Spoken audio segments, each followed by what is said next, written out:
secara hukum rakyat itu diprioritaskan, tapi kenyataannya rakyat ngurus izin susah, kemudian yang diprioritaskan perusahaan tambang. Susah, disuruh antri. Aduh, ujung-ujungnya duit gitu ya. Jujur aja. Kembali lagi di Kopi Bareng Jo, jujur aja. Hari ini saya kedatangan lagi salah satu dokter terbaik di bidangnya, Dr. Ahmad Reddy SHMH, ahli hukum pertambangan. Selamat datang. Selamat datang. Terima kasih ya Bang Jo udah diundang. Gimana? Bang, izin. Di sela-sela kesibukannya udah mau mampir ke Kopi Bareng Jo. Apa aja sih Bang sekarang kesibukannya nih? Saya pertama akademisi, saya dosen di program Pascasarjana di Universitas Borobudur. Kemudian saya juga ada kantor konsultan hukum ya. Konsultan hukum. Terus juga tenaga ahli di beberapa institusi ya. Kayaknya diborong semua deh. dia dosen, pengajar, konsultan hukum, direktur lagi. Ya. Wow. Terima kasih Bang. Siap. Bang, Ya. izin. Kan Abang ini adalah salah satu ahli hukum pertambangan di hilirisasi. Nah, Ya. itu apa sih hilirisasi pertambangan itu? Ya, jadi begini, Bang Jo, dalam konteks hukum pertambangan mineral batubara itu kan tidak terlepas dari konstitusi. Jadi pasal 33 Undang-Undang Dasar itu jelas mengatur bahwa bumi, air, dan kekayaan alam yang terkandung di dalamnya itu harus dikuasai negara untuk sebesar-besar kemakmuran rakyat. The greatest happiness of the greatest number. Oh, Nah, gitu. filosofi itulah yang kemudian memunculkan yang namanya hilirisasi. Jadi hilirisasi itu adalah sebuah kegiatan usaha yang mana kegiatan usaha ini adalah mengelola dan memurnikan mineral ya, atau batu bara dalam konteks hari ini yang tadinya bahan mentah menjadi bahan yang sudah diolah dimurnikan. Karena ketika bahan mentah ini kan nilai ekonomi rendah, sangat rendah Bang, karena dia hanya berupa misalnya mineral misalnya tadi ada biji emas, kemudian nikel, biji nikel. Nah, hilirisasi ini adalah bagaimana biji emas, biji nikel, boksit itu menjadi misalnya nikel yang tadinya hanya berupa tanah ya menjadi ferronikel, nikel pig iron, kemudian timah, kemudian jadi aluminium, emas, kemudian sudah bisa jadi emas yang sudah bisa dimanfaatkan dalam konteks kepentingan ekonomi. Kalau batu bara emangnya ada juga kan Bisa. hilirisasi? Apa jadinya? Batu bara itu bisa menjadi gas, namanya gasifikasi. Batu bara itu juga bisa jadi batu bara cair, pengganti BBM. Batu bara itu bisa jadi DME, dimethyl ether, buat bahan baku energi. Kemudian juga bisa jadi kokas. Jadi batu bara itu yang hanya dikeruk, diangkut, dijual, itu pola ekonomi masa lalu. Pola ekonomi masa Lalu udah jadul. Udah Jadi jadul. hanya ngangkut kayak misalnya abang kan orang Palembang kan? Iya, Nah, Sumsel itu kan Tanjung ini tuh banyak batu bara. Banyak. Nah, sekarang kan kita lihat batu bara itu hanya dikeruk, diangkut, dijual. Keruk, angkut, jual, dibawa ke Cina, dibawa ke Jepang, dibawa ke India. Nah, hilirisasi batu bara itu adalah batu bara yang tadi hanya berupa batuan hitam, itu diubah jadi gas. Berubah jadi DME, dimethyl ether. Berubah jadi batu bara cair. Emang udah ada di Indonesia? Harusnya ada, Bang. Harusnya ada. Karena itu perintah undang-undang, tapi kenyataannya belum ada. Oke. Sebenarnya Indonesia itu bisa lebih kaya dengan pendapatan Betul. yang bukan hanya keruk, angkut, jual. Betul. Artinya udah benar dong undang-undangnya. Jadi tadi itu bahkan kalau kita berkaca dalam konteks sejarah, Bung Karno itu dalam pemikiran beliau terhadap perencanaan pembangunan semesta sudah memikirkan Indonesia 100 tahun ke depan. 2045 Bung Karno sudah memikirkan masa lalu. Hai putra-putri bangsa Indonesia, janganlah kemudian mengolah hanya bahan baku mentah. Ke depan harus kemudian menjadi sumber daya alam yang bisa ditingkatkan nilai tambah.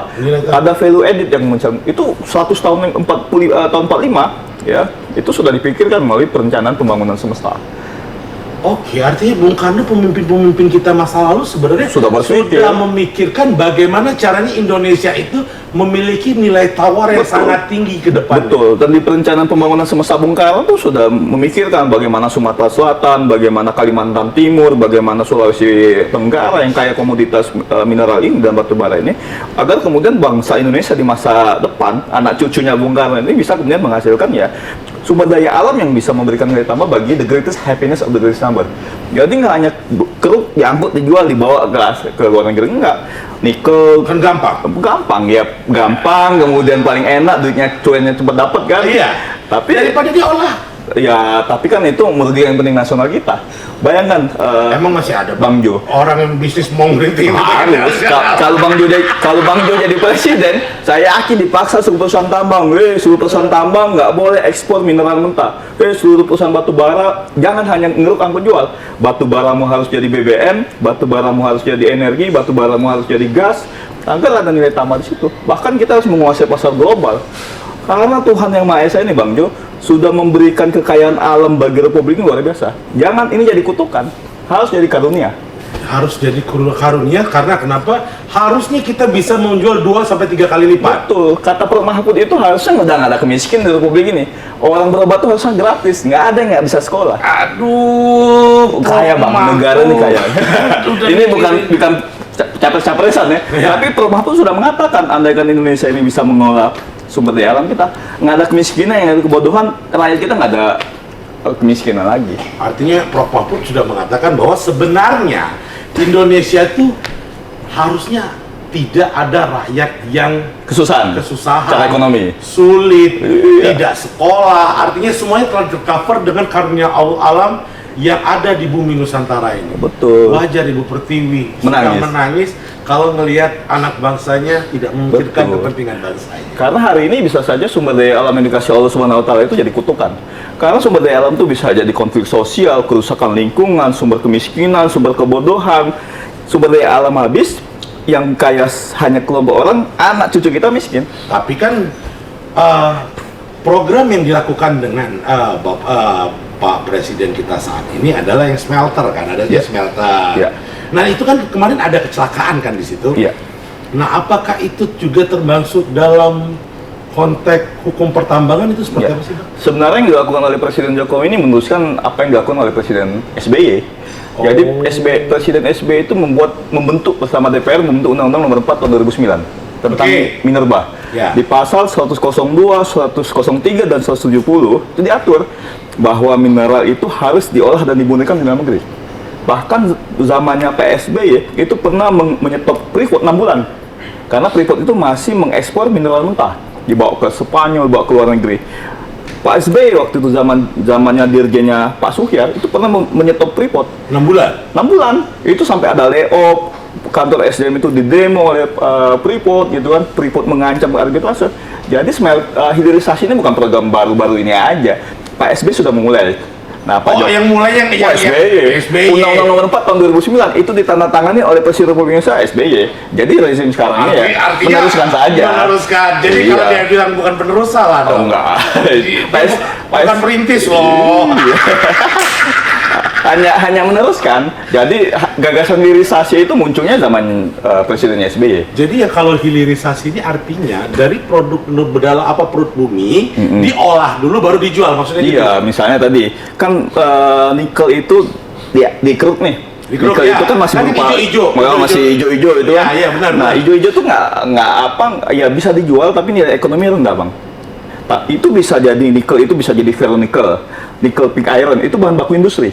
Itu harganya itu bisa 4-5 kali lipat lebih mahal dibandingkan kalau kita jualan bahan mentah. Seandainya kan misalnya harga nikelnya $30 kan. Ya, Artinya kalau sudah ini bisa sampai $150, $200 karena dia sudah jadi mineral yang sudah diolah jadi bahan baku. Orang asing mau banyak masuk Indonesia. Nah, ini kan ya sekarang itu kan smelternya banyaknya dari Tiongkok. Gitu. Iya sih, Tiongkok sebenarnya kan kalau aku pikir ya Bang, Iya. kalau kita ngomong smelter kan kita sama-sama tahu banyak Tiongkok. Karena cuma Tiongkok yang mau bantu Iya, kita. saya yakin kalau Bang Jo jadi presiden, Tiongkok nanti dulu ya, saya mau perintahkan Inalum, saya mau perintahkan PT Timah, saya mau perintahkan PT Antam untuk bangun smelter. Kan presiden saya, Antam kau bangun smelter. Karena ada nilai manfaat ekonomi buat negara ketika yang punya smelter negara kita sendiri. Repot. Asing nanti dulu ya, Tiongkok kita nggak butuh Tiongkok nih. Kalau mau, ayo kerjasama dengan Antam, joint venture. Iya. Itu kan kalau kita yang ya ekonomi kerakyatan lah, diajarkan oleh Bung Karno, diajarkan oleh Pancasila, konstitusi kan begitu. Sekarang kan enggak, lebih banyak smelter asing. Iya karena memang Cina smelter semua. yang ada duitnya. Eropa nggak mau malah cawe-cawe itu. Iya, sekarang ributnya di arbitrase dia kan. Iya, cawe-cawe. Jadi nanti disuruh bikin smelter nggak ada yang mau. Iya, kalau Bang Joy presiden, oke Tiongkok masuk, tapi gandeng PT Antam loh. Oh iya dong. Gandeng PT5 loh, harus ada 51% punya Indonesia. Sekarang kan nggak, PTA, PTB, PTC, Tiongkok. Di smelter kedua, Tiongkok. Smelter ketiga, Tiongkok. Ya ujung-ujungnya ya sono lagi dapat untung. Bagaimana ya mau Ya. sebenarnya sih kalau aku sih Bang, izin ya. Iya, iya. Kalau aku bilang, aku nggak masalah Tiongkok yang jadi, tapi ya, cuma Tiongkok yang mau masukin ke Indonesia, Eropa nggak ada. Jangankan ditambang, di ibu kota negara baru aja belum ada investor. Jadi pindah kita. Tergantung presiden ya? Ya tergantung presidennya lah. Tapi izin Bang, Ya. sebelum kita lebih lanjut, ini kopi sandaran jiwa Oh, nih, yes. ya. Ini kopi terbaik. Coba Kopi kita- gula aren sandaran jiwa. Kita coba dulu Bang Jo. Bismillah. Wih, mantap ini. Wis. Kopi sandaran jiwa. Mantap banget ini. Ih, Mantap. Saya belum pernah minum kopi seenak ini. ih. Siapa nih baristanya? Barista ada. Ada. Di situ. Jadi gini Bang, aku itu kadang-kadang bingung ketika kita misal tadi ya kan seperti Bang Deddy ngomong bahwa kita itu terpaku dengan Tiongkok. Tapi Betul. kayaknya memang Tiongkok doang yang cuma mau masuk Indonesia. Iya, sebenarnya kan bisa kolaborasi. Kita butuh Tiongkok karena dia punya cuan. Ya. Tapi kan nggak kemudian 100% dikuasai oleh Tiongkok dong. Benar Kita sih. kan punya BUMN. Ada PT Timah, PT Antam, Inalum, ada Min ID, ya gandeng lah. Minimal 40-60 sahamnya kan. Kita punya sumber daya alam ini sebagai modal dasar pembangunan nasional loh. Mereka punya duit, kita punya sumber daya alam. Sumber daya alam kita jadi modal 40%. Cuan mereka jadi modal 60% lah. Kalau Bang Jo presiden, saya yakin begitu. Apalagi kalau abang yang jadi presiden. Wah, selesai. Satu desa, satu iup. Nggak ada kemiskinan di daerah tambang. Iya sih. Nah, jadi ngomong nih, ini ngomong nih nyerempet nih. Ya. Ketika kita mengatakan bahwa ada salah satu yang yang salah satu masalah yang tertutupi Ya. adalah seperti keahlian abang adalah ada banyak di sini teman-teman dari seluruh Indonesia. Nih sini kita mau edukasi nih dengan ahli hukumnya nih. Teman-teman yang bergerak di bidang tambang rakyat. Tambang rakyat itu kan katanya kan ilegal, Bang. Ya kan? Ilegal. Nah, katanya juga nih, di zamannya Presiden Pak Jokowi memutus mata rantai yang sangat panjang ada di birokrasinya. Nah, saat ini kan teman-teman rakyat Indonesia, saudara-saudara kita di seluruh Indonesia yang bergantung dengan hasil perut Indonesia, boleh nggak sih sebenarnya ada cara nggak sih dilegalisasi ini? Kasihan loh Bang. Betul. Yang kaya bukan bukan pengusaha tambang seperti ya PT besar. Iya. Mereka menggunakan tambang manual, mereka mempertaruhkan nyawanya, mereka mengeruk di Betul. tanah yang mereka punya. Kok mereka saat ini seperti nggak diperhatikan? Apakah Betul. nggak ada jalan keluarnya, Bang? Jadi di Undang-Undang 4 tahun 2009 yang dibikin zamannya Pak SBY itu. Oh, wow, Pak SBY. Kita tekankan ini SBY. zaman Pak SBY. Sudah ada Oke, tiga rezim izin Mas Bang Jo. Pertama ada izin usaha pertambangan, ada izin usaha pertambangan khusus dan ada izin pertambangan rakyat. Sebenarnya rakyat itu sudah diberikan hak hukum untuk mendapatkan izin pertambangan rakyat. Tapi kemudian kepentingan hukum dan keberpihakan hukum. Nah, ini nih, kalau Bang Jo jadi presiden, pasti memerintahkan Menteri SDM. Menteri SDM, rakyat harus dapat IPR dulu. Kalau rakyat sekitar tambang itu sudah dapat IPR, baru ke asing dengan IUP. Sekarang kan enggak, asing banyak dapat IUP, tapi rakyat kita, ya bayangkan Bang, rakyat di sekitar tambang malah jadi penambang ilegal. Sedangkan orang jauh-jauh dari Tiongkok, dari India, nambang dikasih kemudahan berusaha, lah rakyat itu jadi tukang curi sekarang. Jadi mencuri penambangan di tanah dia sendiri. Kalau Bung Karno masih hidup, nangis Bang. Aduh, kamu Nah, ngomong ini. masalah itu ya? Kita di Sumatera Selatan nih, di Lahat, ada tambang batu bara, ya Betul. kan? Kemudian banyak tambang-tambang selain Bukit Asam, ada tambang-tambang yang investornya dari Cina, dari India, dari mana. Sedangkan orang Lahat mau nambang itu Nyuri. nyuri. Dia anggap pencuri. Dia pencuri. Dikit-dikit dia kena pasal 158 Undang-Undang Minerba, penambangan tanpa izin, ditangkap polisi, ditahan, masuk penjara. Iya. Padahal nenek moyangnya hidup di situ, Tuhan memberikan batu bara tuh ke wilayahnya dia, Bang. Di tanahnya dia, Di tanahnya yang dia. memang pada saat itu bukan karena siapa. Betul, tanah yang makan dan minumnya rakyat itu dari tanah itu. Tiba-tiba kemudian dia nambang, ditangkap polisi, ada orang lain yang nambang di luar, ya kan, bahasanya bukan bahasa kita, kemudian darah dan dia tidak makan dan minum dari tanah itu, izinnya keluar. Rakyat kita nambang pidana. Kalau Bang Jo jadi menteri SDM pasti mentingin rakyatnya dong. Iya dong. Iyalah, kalau Bang Jo satu desa satu iup, di situ ada iupnya, satu desa didiriin kooperasi, aku kasih izin. Nah. Nambang sana. Kalau seandainya tadi, ini aku pakai nih bahasa Bang Deddy. Tadi kan abang bilang nih, satu desa satu iup. Nah gimana sekarang gini? Kan sekarang nih, zaman sekarang nih, ini program pemerintahan sekarang nih. Kan ada BUMDes. Ya. Kalau seandainya BUMDes yang mengakomodir ini, apakah bisa dijadikan satu tempat? Ada pandangan hukumnya Bisa. yang mengatur bahwa BUMDes lah yang menggerakkan supaya masyarakat kasihan dong masyarakat penambang liar ini. Undang-undang itu sudah mengatur, Bang Jo, bahwa yang bisa mengajukan izin usaha pertama itu adalah pertama perorangan, 2 badan usaha, 3 koperasi. BUMDes-nya tinggal bentuk-bentuk koperasi saja. Koperasi kemudian mengajukan perizinan berusaha dikasih. Harusnya. Bayangkan rakyat dapat izin tambang, itu kesejahteraan bagi para anggota koperasi. Sesuai dengan pemikiran Bung Hatta, bahwa koperasi itu mensejahterakan bersama, tidak mensejahterakan hanya kapital pemilik modal perusahaan-perusahaan itu. Nah, supaya sobat kopi bareng Joni tahu nih Bang, itu untuk seandainya di merger lagi, wah bukan bahasa saya nggak Indonesia Bang, supaya bisa untuk dijadikan kombinasi yang melindungi hak rakyat, karena negara yang penuh dengan limpahan kekayaan alamnya, tapi membuat rakyatnya sendiri sebagai pencuri, itu kan miris kita ngelihat. Betul. Nah, adakah undang-undang yang benar-benar mengatur yang misalnya supaya menjadi edukasi nih kepada seluruh? Saya tidak mengatakan bahwa teman-teman adalah penambang liar, tapi hukum yang harus kalian tempuh. Nah, ini yang saya akan pertanyakan dengan ahlinya. Misalnya dari BUMDes, adakah dari BUMDes ini untuk bisa melindungi teman-teman, saudara-saudara, yang supaya mereka ketika berusaha, mereka mau melakukan yang selama ini pendekatan orang dalam, kalau kata salah satu paslon lah, menjadi pendekatan yang mengatakan seperti ini, bahwa kami sebenarnya ada loh hak normatif yang harus disetujui. Betul. Nah, itu dilindungi undang-undang berapa untuk tambang rakyat menjadi supaya ada izin. Bang Jo, di Undang-Undang 4 tahun 2009 bahwa rakyat baik perorangan maupun koperasi bisa mengajukan izin usaha pertambangan, baik IPR maupun IUP. Ada 4 syarat: administratif, teknis, lingkungan, dan finansial. Itu harus difasilitasi oleh Pemda, dibantu nih rakyatnya kan untuk memenuhi syarat ini. Kemudian artinya Pemdanya harus apa? Itu di Undang-Undang Minerba diatur bahwa pemerintah daerah harus memfasilitasi pertambangan rakyat. Maksudnya kalau Pemda memfasilitasi apanya nih Bang? Iya, kaitan dengan penyiapan dokumen-dokumennya, kan butuh dokumen administratif, lingkungan penting Bang, jangan mentang-mentang rakyat ngerusak lingkungan, nggak boleh dong. Nggak boleh.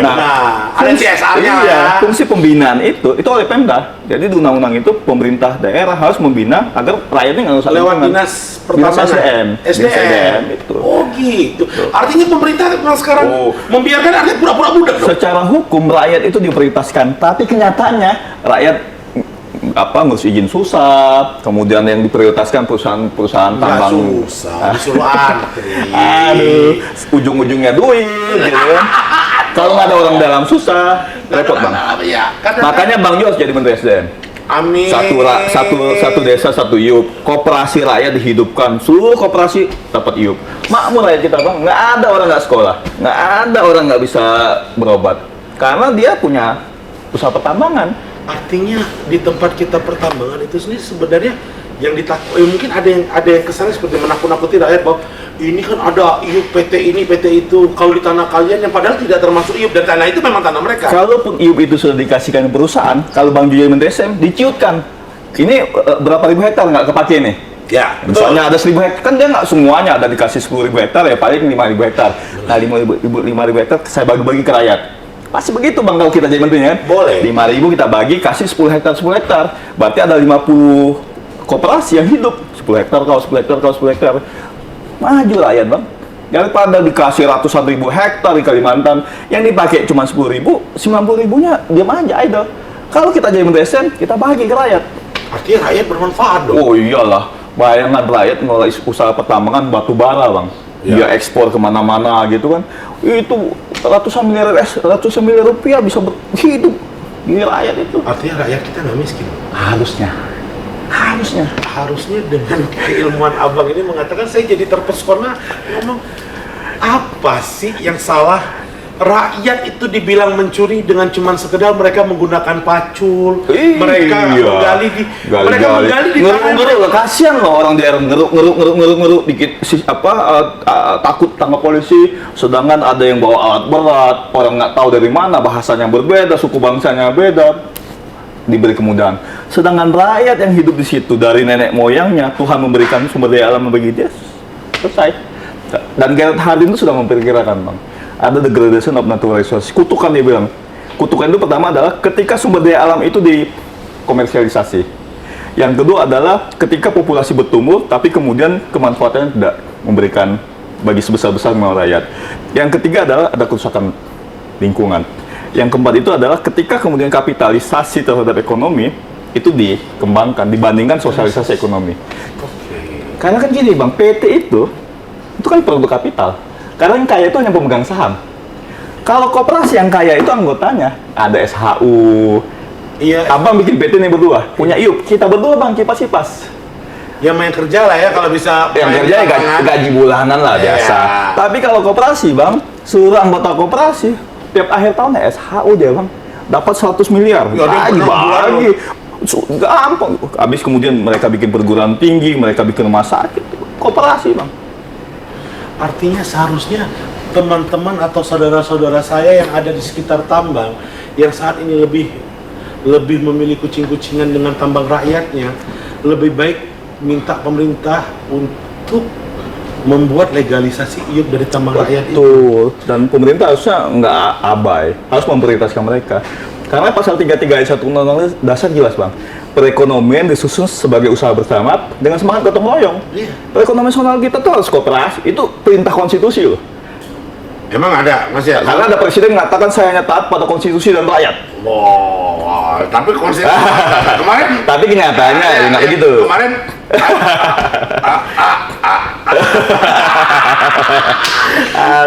Malahan bapaknya konstitusi yang kemarin malahan kepentingan keluarga. Oh gitu. Jadi bukan mahkamah Ngaca-ngaca konstitusi. Bukan lagi ngaca-ngaca. Saya nggak ikut-ikut bang. Hanya nempel dikit boleh. Jadi artinya saya memikirkan bahwa sebenarnya memang benar apa yang dikatakan dengan founding father kita lah ya, mengatakan bahwa sebenarnya Indonesia itu harus lebih memikirkan rakyatnya sendiri. Iya. Sebenarnya mudah ngurus bangsa ini bang. Ikuti saja pemikiran Bung Karno dan Bung Hatta. Selesai. Bung Karno dan Bung Hatta tuh udah memikirkan bagaimana Indonesia masa depan. Ikut saja. Pasal 33 ayat 1 Undang-Undang saja jelas. Sumber daya alam, koperasi. Yang kedua, cabang-cabang produksi yang usaha hidup orang banyak kuasa negara. Kan sekarang enggak. Negara itu hanya ngasih izin doang, sedangkan yang mengusahain kapitalis. Iya Kapitalis. Negaranya ya jadi kayak tukang stempel aja. Kan nggak boleh begitu. Tapi kan memperpendek birokrasi. Birokrasi perpendek tapi untuk rakyat bang, untuk koperasi. Karena koperasi itu soko guru bank, soko guru ekonomi dan itu perintah konstitusi. Pasal 33 ayat 1 jelas. Perekonomian disusun sebagai usaha bersama dengan semangat gotong royong. Semangat gotong royong. Koperasi. Lah, kita gotong royong juga tapi nggak tahu adalah yang mana. Aduh, apalagi sekarang kayak kemarin ada smelter yang meledak, rakyat ada berapa masyarakat kita yang kemudian terbakar gitu kan. Ya, mismanagement smelter juga akhirnya begitu. Rakyat lagi yang kemudian jadi masalah. Rakyat banyak yang meninggal di smelter. Seharusnya rakyat kita itu selalu menjadi tuan. Oh iya. Tapi saat ini kita menjadi penonton di negeri sendiri. Bahkan jadi kriminal bang. Ya. Karena dikit-dikit Garut tangkap polisi, yang nangkap juga orang kita juga kan. Iya sih. Dan polisi itu dilematik. Mau nangkep ini kasihan karena dalam konteks sosioekonomi Dia kena. dalam nggak ditangkap, iya tadi karena ada pasal 158 Undang-Undang siapapun yang nambang tanpa izin pidana. Saya riset bang masuk Belitung, saya riset masuk di Bogor, saya masuk di Kalimantan. Jadi ketika saya tanya rakyat yang nambang tanpa izin ini, dia bilang gara-gara ini anak saya bisa sekolah, gara-gara saya nambang ilegal ini kemudian dapur saya bisa ngepul. Jadi ada kemanfaatan ekonomi. Iya, karena saya yakin itu Bang. Karena kenapa? Kalau kita mengatakan di tambang yang besar, mungkin mereka dengan kekuatan finance yang besar karena dia ekspansi ke tempat itu. Iya. Tapi kalau dengan tambang rakyat loh, Bisa, tanahnya Bang. cuman itu. Bisa. Kalau abang jadi presiden, seluruh perusahaan tambang asing kalau mau nambang kerjasama sama koperasi. Kan sudah pernah kalau saya izin Bang, kalau saya tidak salah, kalau salah kalau salah kan dulu ada perkebunan itu yang namanya perkebunan Plasma. 20%. Iya. Iya. Kalau ditambang begitu, Ada nggak? nggak ada. Adanya tuh divestasi saham. Bahwa 5 tahun sejak dia nambang, 51%-nya harus dijual ke pemerintah. Jual, Bang. Jadi ibarat abang punya lahan nih, kemudian abang kasih izin ke perusahaan tambang asing, nanti 5 tahun lagi kau beli ya, pemerintah kata si penambang. Jadi kita membeli tambang kita sendiri. Iya.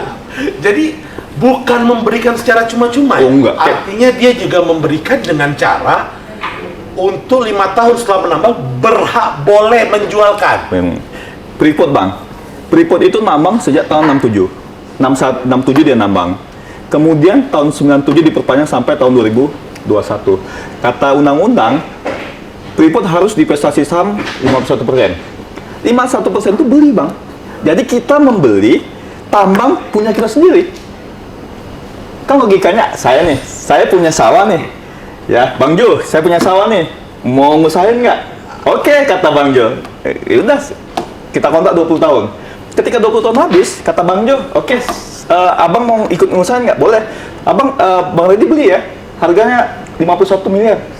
Artinya saya membeli tanah saya sendiri. Nggak make sense, Bang, dalam konteks logika. Istilah kita itu ngomong, saya numpang nggak garap kebunmu tuh. Iya. Dia yang numpang. Yang numpang kan? Kita yang beli. Kita yang beli. Nah, nanti 20 tahun ke depan kata si yang numpang, oke, saya kembalikin tapi harus beli. Kan nggak masuk akal sehat. Dan belinya itu beli sumber daya alam kita sendiri. Apa yang ada di tanah kita beli kembali. Dan yang dihitung secara valuasi itu adalah sumber daya alam yang ada di tanah kita. Kan kalau ada sumber daya alam apa Tuhan kasihkan ke negeri ini kan mereka juga nggak mau datang. Kayak sekarang nih, Freeport mau jual lagi 10% nih. Ya. 10% sahamnya dia. Saham dia terhadap tambang yang ada di Papua. Papua itu punya kita kan. Kata Freeport, oke, Pak Jokowi, saya jual 10%, tapi harganya sekian loh. Padahal yang kita beli itu adalah sumber daya alam di tanah kita sendiri. Ya karena tanah Papua adalah tanah yang Tanah air bangsa Indonesia. Tanah bangsa Indonesia. Iya. Kepada seluruh saudara-saudara saya di tanah Papua, Papua adalah salah satu bagian terbaik di tanah air ini. Oh iya. Dan apapun akan kami dari Sabang sampai ke Merauke sampai kapanpun akan mempertahankan bahwa Papua adalah tanah air Indonesia tercinta dan kita harusnya melindungi. Harus. Makanya kita tahan beli Freeport. Kita beli lagi untuk mempertahankan mineral yang ada di Papua. Ngeri-ngeri, Bang. Sebenarnya gini, Bang. Saya tuh kenapa saya tertarik dengan tambang rakyat karena saya juga ya kebetulan sama-sama Sumbaksel lah. Iya, satu banyak kampung.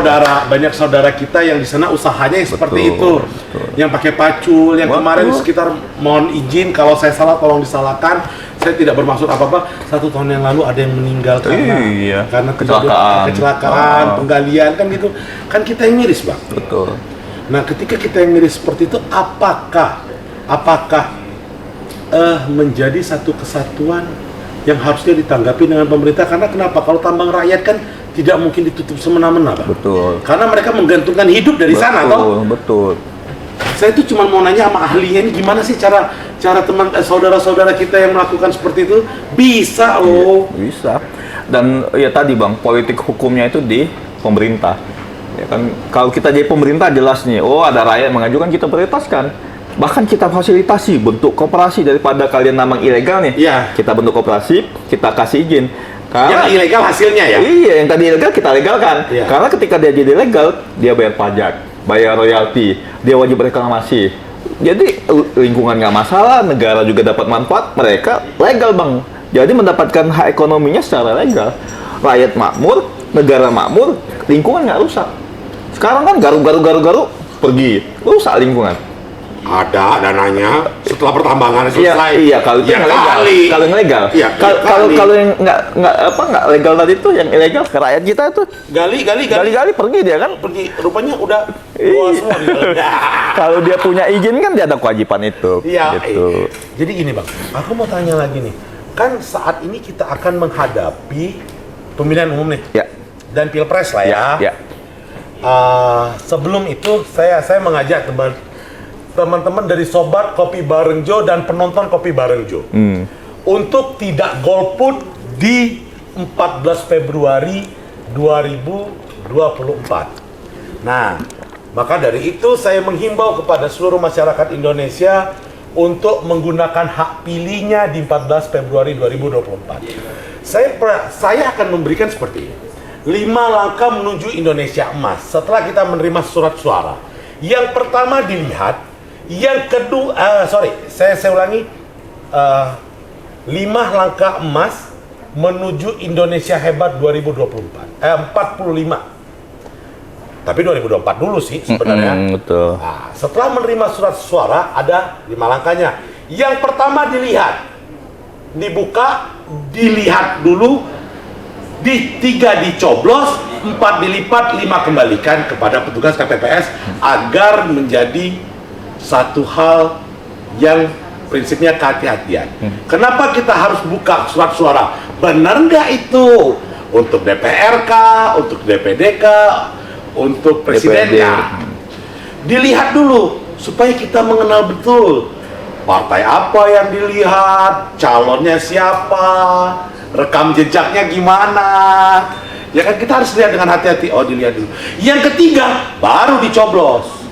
Nah, setelah coblos jangan lupa supaya surat suara kita sah dan tidak rusak, dilipat kembali. Yang kelima, serahkan kepada petugas KPPS. Jadi 5 langkah ini memang dengan prinsip kehati-hatian, santun, dan terbaik untuk bangsa Indonesia. Gunakan hak pilih Anda. Gitu. Setuju, Pak. setuju. Nah, Yang ketiga apa tadi? yang ketiga dicoblos. Oh, yang ketiga dicoblos, ya. Yang ketiga dicoblos. Jadi satu Penting itu. dibuka, kan dapat surat suara nih. Karena pemilu itu kuncinya di pencoblosan. Di pencoblosan. Jadi urutan ketiga tadi dicoblos nomor 3. Jadi kan pertama Bukan kali- dicoblos nomor 3, yang ketiga dicoblos. Yang ketiga dicoblos. Jadi kan begitu abang kasih nih kan surat suara kan. Saya buka dulu. Oh, ini benar untuk surat suara Dengan presiden. umpan gitu. Yang kedua, supaya nggak salah. Kan misalnya saya niat mau pilih apa, lihat dulu nih. Oh ya benar. Ini calonnya ada 3 pasang misalnya kan. Misalnya Ahmad Edi. Nah, Mak Edi gitu kan. Yang ketiga, coblos. Iya, iya. Yang keempat, supaya surat-suara kita ini aman dan kita tahu Lipat. tidak dilipat. Baru nanti kan ditanya sama petugas KPPS, Pak izin surat suara saya Selesai. presiden, Iya. tolong nggak kan gitu. Cocok. Jadi 1 dilihat, 1 dibuka, 2 dilihat, 3 dicoblos, 4 dilipat, 5 kembali Oke. kepada petugas KPPS. Iya. Itu mantap. Mantap.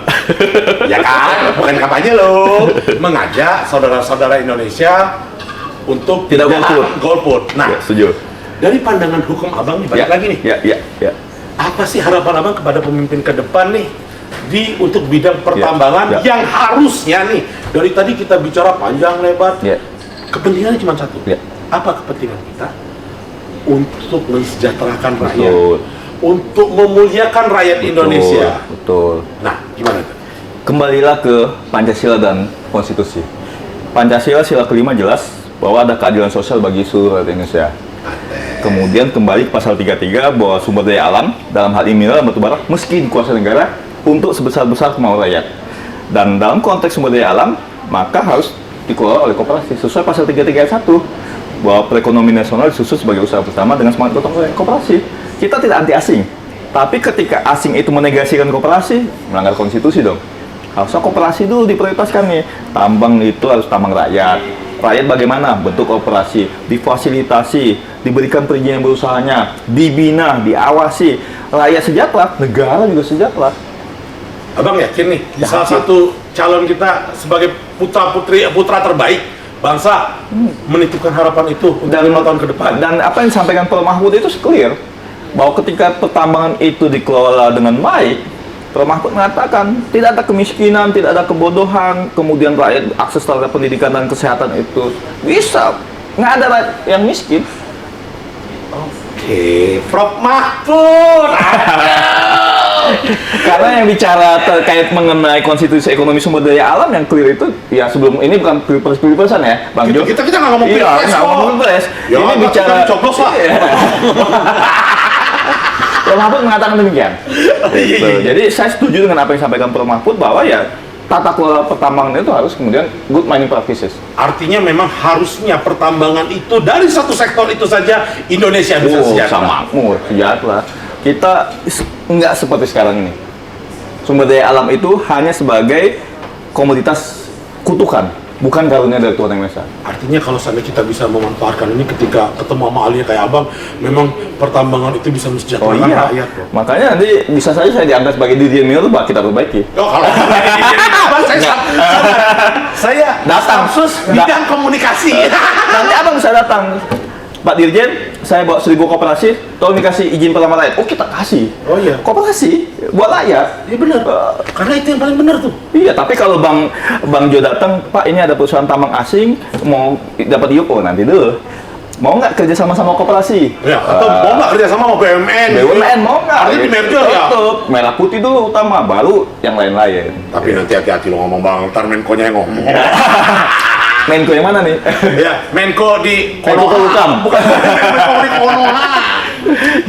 yang itu yang banyak ngurusin investasi ya kadang-kadang saya suka sih dengan anak muda, apalagi pemimpin muda nih bang, yang mempermudah. Tapi jangan Indonesia dimudah-mudahin, nanti lama-lama kita punya kebiasaan bahwa bener nggak sih kalau pandangan saya sebelum kita tutup segmen ini, sekarang itu Indonesia itu memang parah menjadi penontonnya gitu. Ya, betul bang.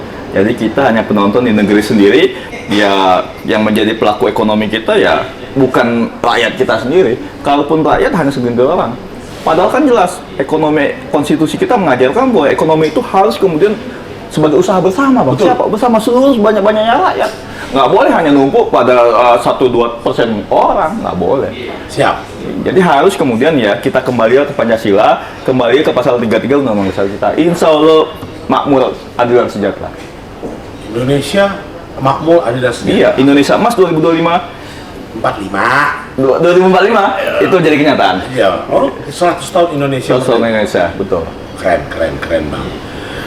Kalau gitu harapan abang untuk lebih memperhatikan Pancasila dan kembali lagi ke Undang-Undang Dasar 45 betul. agar Indonesia terwujud 45 tahun 2045 itu menjadi Indonesia Emas. Indonesia emas yang benar-benar Betul. emas dan mensejahterakan rakyat. Betul, sesuai dengan tadi apa yang disampaikan di awal bahwa Bung Karno itu di buku perencanaan pembangunan semesta sudah menginginkan 2045 kita memang Indonesia Emas.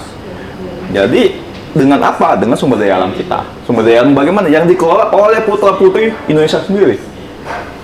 Dengan apa? Koperasi. Dengan koperasi ya. Artinya memang nyambung lah hubungannya.